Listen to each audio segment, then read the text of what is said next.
श्री स्वामी समर्थ. 10 जुलैला आहे गुरुपौर्णिमा. तर त्या दिवशी आपण स्वामींना आपले गुरु करून घेत असतो.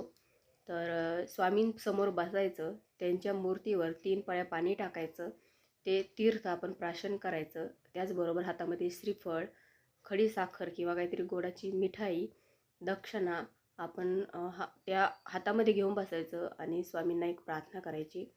तर ती प्रार्थना कशी करायची, त्याचबरोबर प्रार्थना करते वेळेस आपण काय म्हणायचं, म्हणजे आपलं स्वामी आपले गुरु होतात आणि पुढच्या गुरुपौर्णिमेपर्यंत आपलं ते संरक्षण करत असतात.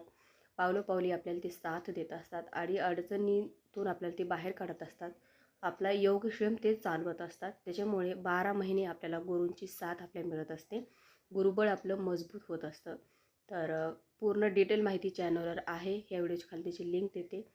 स्वामींना गुरु कसं करायचं त्याची पूर्ण माहिती त्याच्यामध्ये आहे. श्री स्वामी समर्थ.